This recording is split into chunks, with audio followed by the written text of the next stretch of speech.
tumenye Bibiliya. Iki ni ikiganiro utegurirwa na Dr. Venano Makegi ukagigezwaho na Transworld Radio.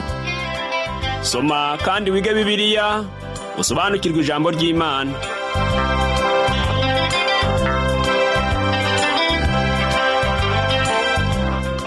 Uraho neza shuti muvandimwe uteze amatwi ikiganiro tumenye Bibiliya. Amahoro y'Imana nabane nawe. Kaze muri iki kiganiro ugezwaho nanjye Parfait Ntamvutsa. Mu kiganiro cy'ubushize twaganiriye kuri Zaburi ya 16 na Zaburi ya 17. Mu kiganiro cy'uyu munsi turakomeza kuganira kuri Zaburi ya 17, tuze kwinjira no muri Zaburi ya 18. Reka mbanze mire ku mazi gato ubundi ngaruke tuganire. Imana igumugisha kugera aho utangara. Transworld Radio. Transworld Radio. Transworld Radio. Transworld Radio. Samirana, Samirana, Samirana, Usemera. Samirana, Samirana, Samirana, Usemera. Imani hapi icyubahiro. Zaburi ya 17 yitwa gusenga kwa Dawidi. Ikibazo dushobora kwibaza ni iki? Iyi Zaburi yanditswe ryari? Birashoboka ko ryari isengesho Dawidi yasenze igihe ari mu butayu yarahunze. Birashoboka ko Dawidi yayanditse igihe Sawuli n'ingabo ze bamushakaga kandi bari bugufi bwe ngo bamufate. Iyi Zaburi ya 17 ihishura ukwizera kwa Dawidi kwari mu Mana, ariko mu buryo bwimbitse nanone ihishura umwami Yesu Kristo. Iyi Zaburi ya 17 ishobora kuba isengesho ryacu uyu munsi mu gihe twaba turi mu gihe gikomeye cy'ibibazo, ibigeragezo n'amakuba.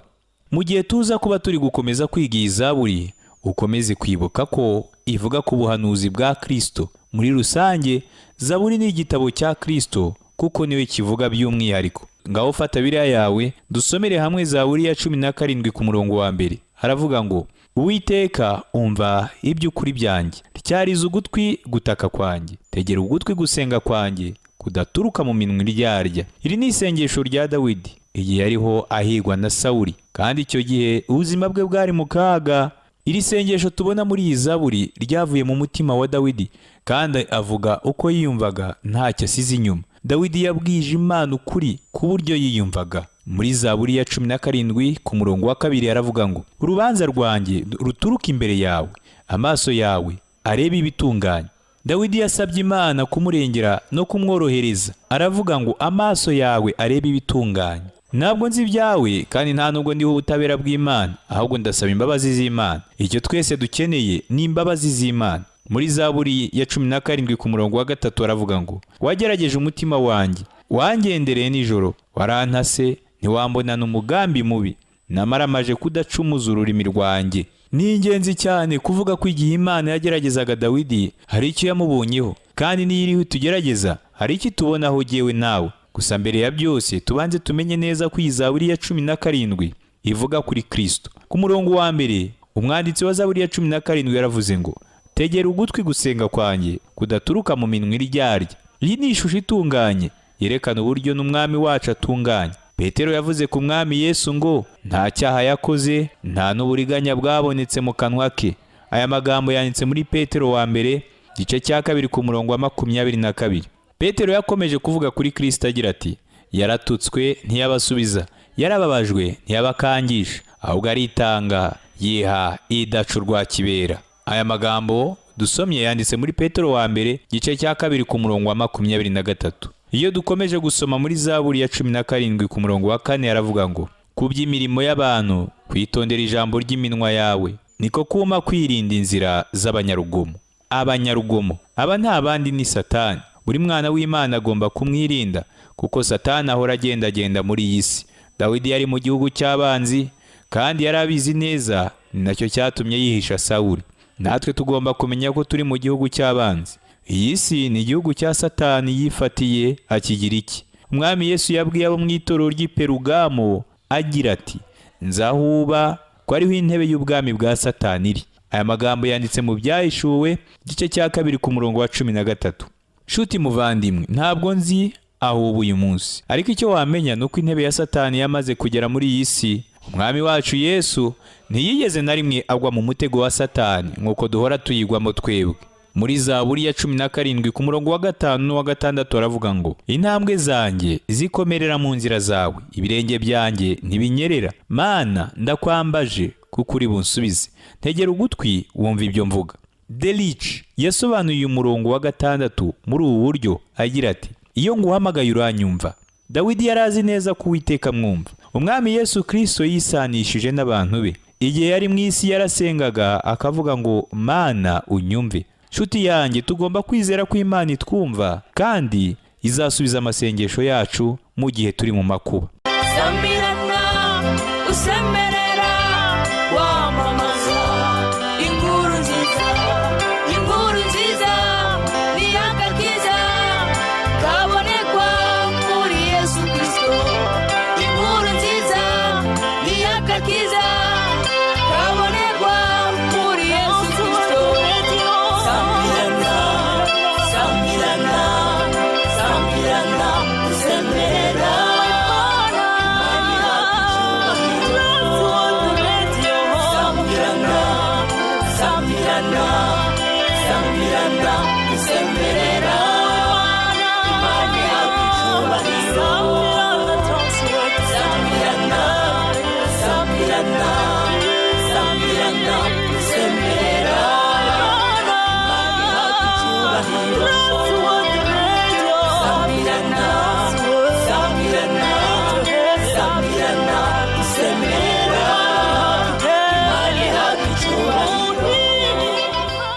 Muri Zaburi ya 17 ku murongo wa 7 n'uwa 8 haravuga ngo, erekana imbabazi zawe zitangaza, wowe ukiza abakwiringira, abahagurukira ubakirisha ukuboko kwawe kw'iburyo. Undinde nk'imboni y'ijisho, umpishe mu gicucu cy'amababa yawe. Ubwa mbere Imana yigeze gukoresha amagambo asa nk'aya iriho iyabwira Isirayeli, nk'uko tubisoma mu Kuva igice cya 19 ku murongo wa 4. Haravuga ngo, mwabonye ibyo nagiriye Abanyegiputa, kandi uko naramije mwe amababa nk'ay'ikizu nkabizanira. Iyi ni ishusho y'aho turi uyu munsi, mu gicucu cy'amababa ye. Mu gihe cyashize umwami Yesu yavuze amagambo kuri Yerusalemu ngo, Yerusalemu, Yerusalemu, wica abahanuzi ugatera amabuye abagutumweho. Ni kangahe nshaka kubundikira abana bawe nk'uko inkoko ibundikira imishwi yayo mu mababa yayo, nimunkundire. Aya magambo Yesu yavuze tuyasoma muri Matayo igice cya 23 ku murongo wa 37. Ndagira ngo urabyumva ko Yerusalemu iri munsi y'amababa. Iyi nanone ni ishusho Dawidi yari hatanga hano. Turakomeza gusoma muri Zaburi ya 17 duhere ku murongo wa 9 tugere ku wa 12. Haravuga ngo, umisha abanyabyaha banyaga, nibo banzi banjye bashaka kunyica bangose. Bakinze imitima yabo, akanwa kabo bakavugisha iby'ubwibone. None bagose intambwe zacu, baduhangiye amaso kudutsinda hasi. Ahwanye n'intare ifite ipfa ry'icyo yafata, nk'umugunzu w'intare ubikirira mu bico. Dawidi yari hatakira Imana, kandi yarazi neza ko Imana yumva gusenga kwe. Muri Zaburi ya 17 guhera ku murongo wa 13 kugera ku wa 15 haravuga ngo, Uwiteka haguruka, umuhagarare imbere umutsinde hasi, ukize umutima wanjye umunyabyaha, uwukirisha inkota yawe. Uwiteka uwukiza abantu, uwukirisha ukuboko kwawe. Nibo bantu b'isi bafite umugabane wabo muri ubu bugingo. Inda zabo uzihaze ubutunzi bwawe, bahage abana b'abahungu, ibintu byabo bisigare babisigira impinja zabo. Jyeweho nzareba mu maso hawe nkiranuka, mu ikanguka ryanjye nzahaga ishusho yawe. Hano batubwira Dawidi uko yihishe mu buvumo maze agahamagara Imana kumukiza. Dawidi yarazi neza ko Imana izamukiza kandi ku munsi umwe azaba mu bwiza bwayo, nubwo umwanzi we yasaga nk'aho amurusha imbaraga. Nshuti yanjye, jye nawe nk'abana b'Imana turi mu isi itadukunda. Tumeze nk'umwana w'umuhungu wigeze kuba ari mu kiruhuko ariho akina, maze yifuza kurandura icyatsi cyariho gishibuka. Nuko ubwo yari hakurura cya cyatsi mu butaka, inyuma ye hahagarara umuntu aramwitegereza. Wa mwana w'umuhungu akora ibishoboka byose, ashyiramo imbaraga nyinshi, nuko ashikuza imizi ya cya cyatsi iva mu gitaka. Ubwo yaranduraga cya cyatsi, wa mwana yasubiye inyuma akubita akagongo hasi. Hanyuma wa mugabo wari wamwitegereza aramubwira ngo, musore muto, nukuri wari wakoresheje imbaraga nyinshi kugira ngo urandure icyo cyatsi. Wa muhungu muto aramusubiza ngo nibyo rwose, nakoresheje imbaraga nyinshi kuko byasaga nk'aho ubutaka bwo mu isi yose bwari bwampindukiriye. Inshuti yanjye, uwo ni wo mwanya umwana w'Imana afite uyu munsi, ariko duhumure kuko dufite ubushobozi buturuka kuri Data wo mu ijuru. Haleluya! Uko niko umwami wacu yigenjeje akiri mu isi, yisungaga ububasha bwa Data. Na Dawidi kandi niko yabigenzaga igihe cyose iyo yabaga ari mu bibazo bikomeye. Mbega ukuntu iyi zaburi ikwiye gufasha abantu bari mu bibazo muri iki gihe, cyane cyane mu gihe tubona ko abanzi bacu bari hirya no hino batugose. Nshuti yanjye, umenye neza ko buri wese uhagaze mu Mana by'ukuri afite abanzi. Kugira abanzi ni kimwe mu bintu biranga ubuzima bw'umukristo, kuko Satani aba agerageza uko yamwigarurira amuteza ibibazo. Sambirana, usemerera, wamamaza inkuru nziza, inkuru nziza ni agakiza kabonekwa muri Yesu Kristo. Inkuru nziza ni agakiza kabonekwa muri Yesu Kristo. Sambirana, sambirana, sambirana, usemerera.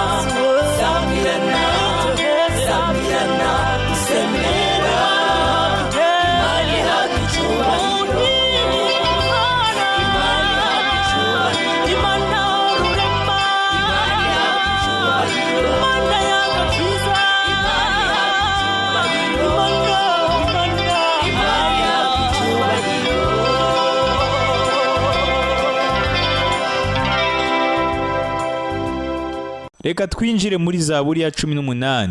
Iyi ni yindi zaburi nziza cyane yanditswe na Dawidi.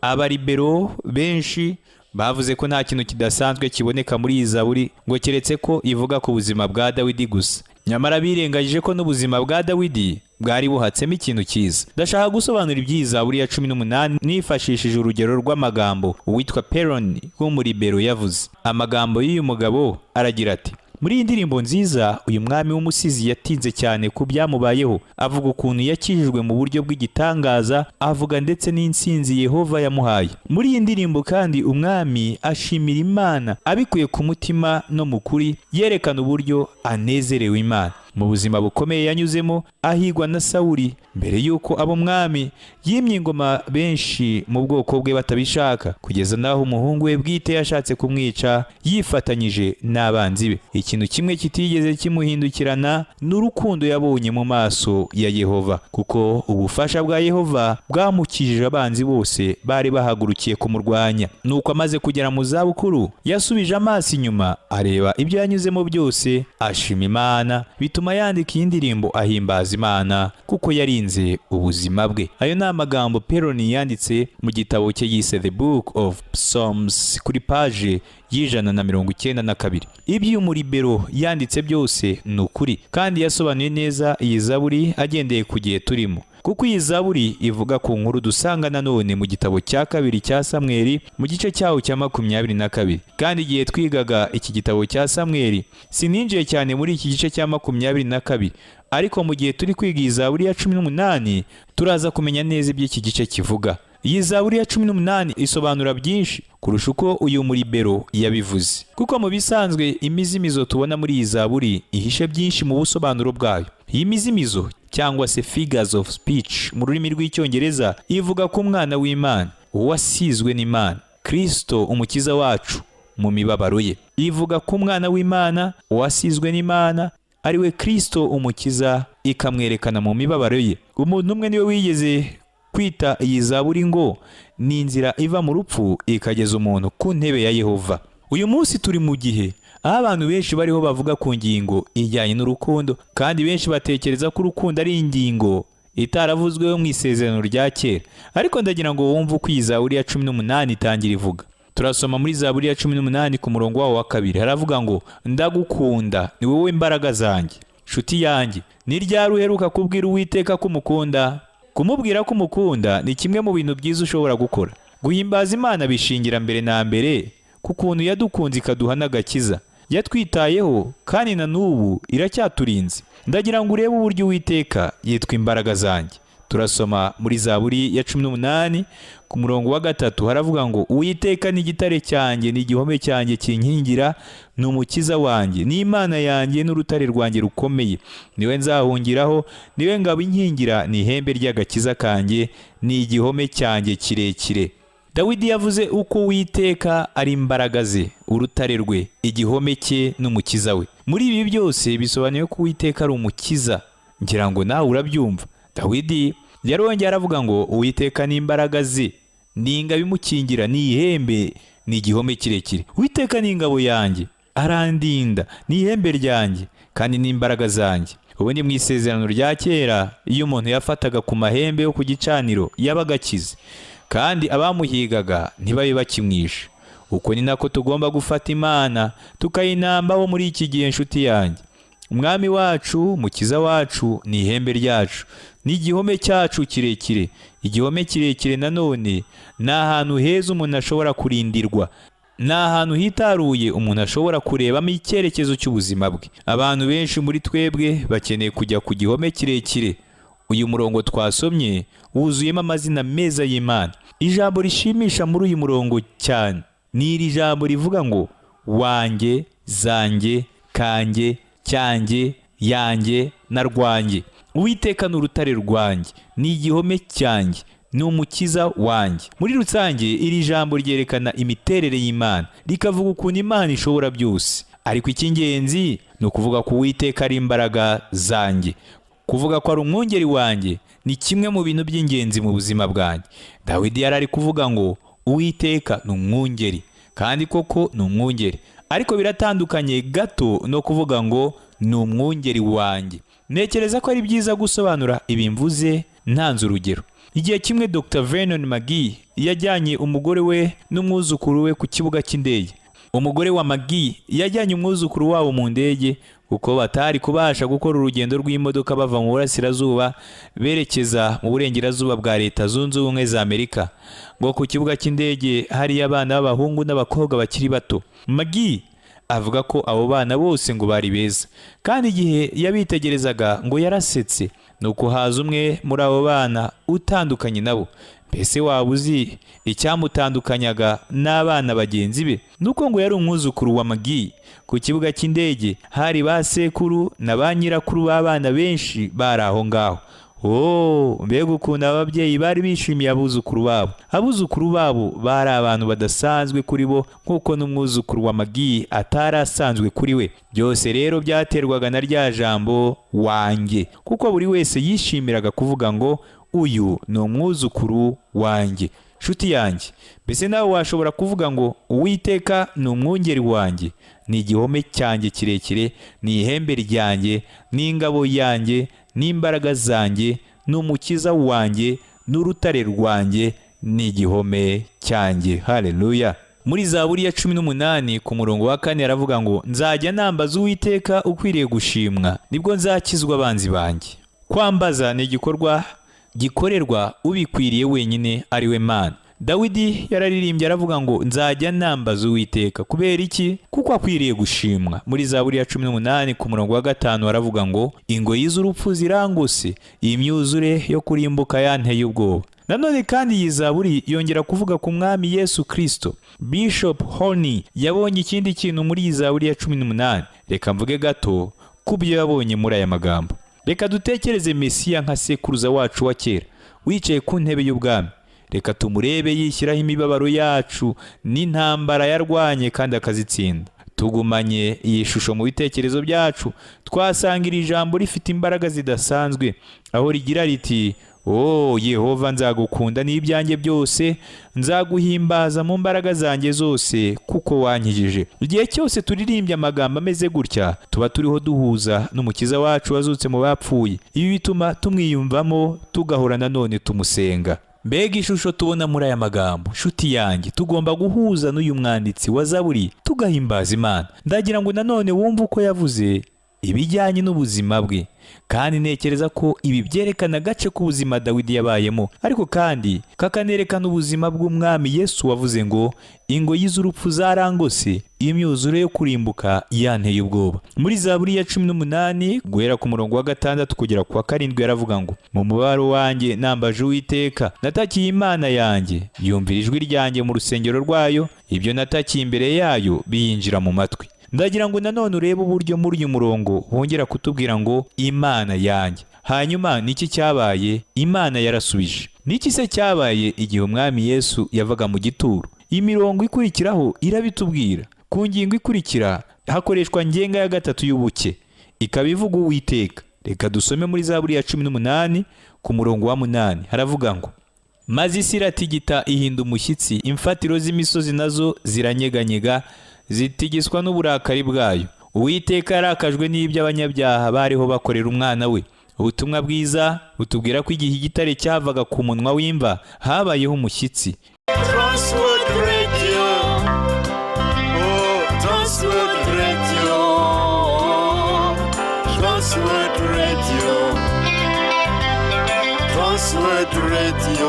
Sambirana, Sambirana, Sambirana, Sambirana, Sambirana, Sambirana, Sambirana, Sambirana.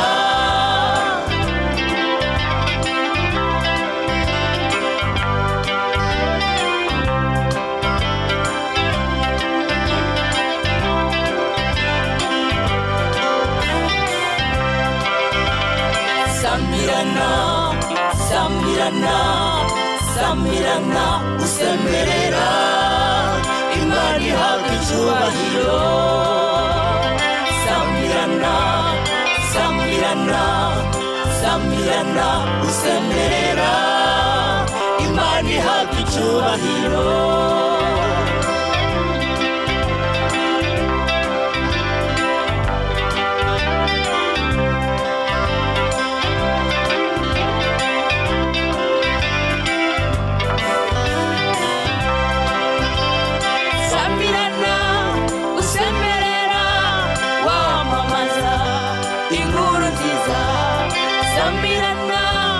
Usemerera wamamaza inkuru nziza, inkuru nziza ni agakiza kabonekwa muri Yesu Kristo.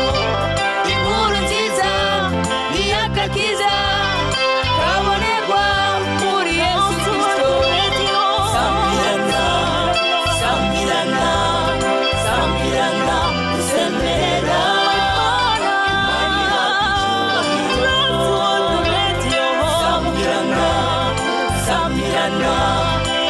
Sambirana, usemerera, Imana ihabwa icyubahiro. Sambirana, Sambirana, Sambirana, usemerera, Imana ihabwa icyubahiro. Sambirana, Sambirana, Sambirana, usemerera, Imana ihabwa icyubahiro.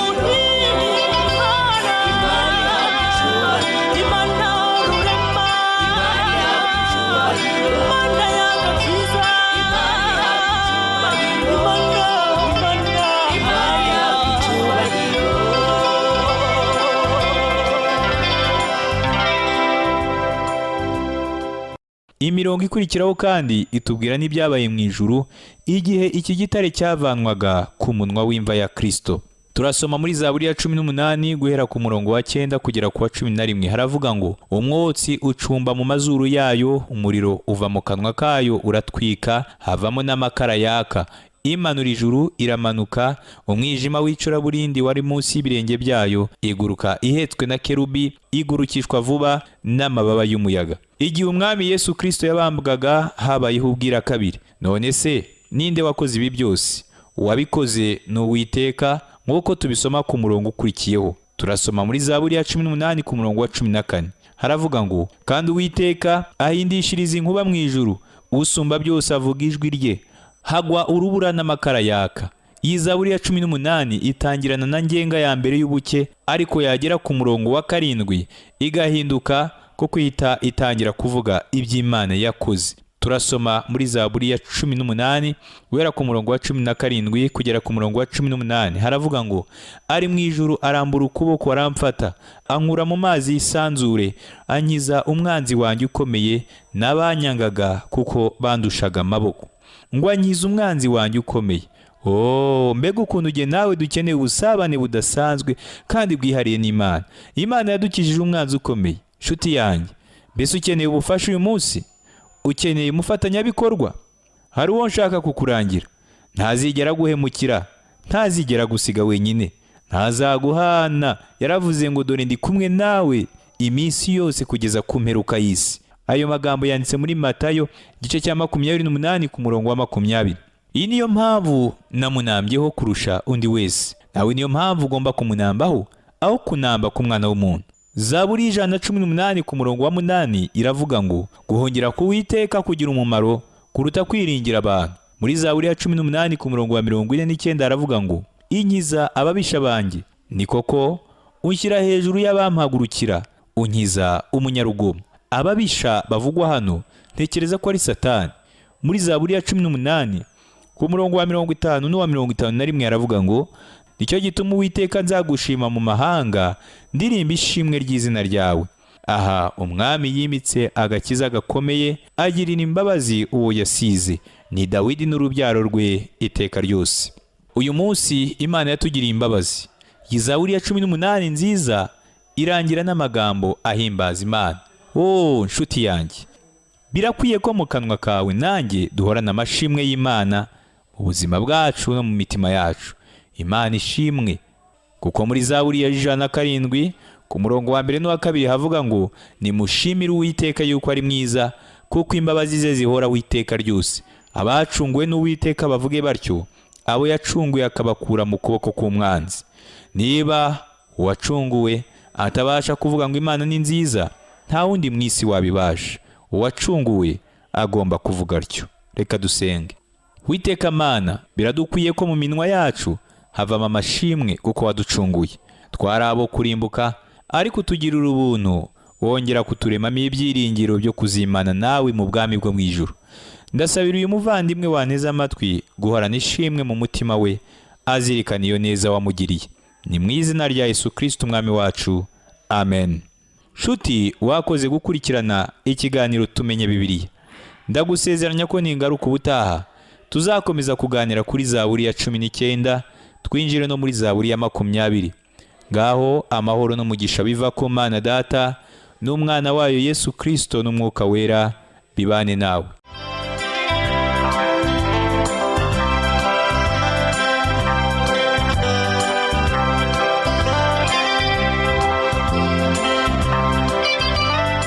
Icyo cyari ikiganiro Tumenye Bibiliya.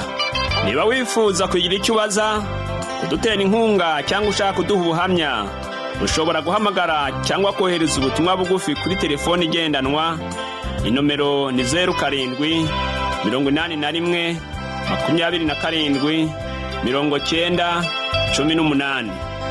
Ushobora kandi kutwandikira kuri page yacu ya Facebook yitwa Tumenye Bibiliya, cyangwa kuri email yitwa umucyo@yahoo.fr. Imana iguhe umugisha.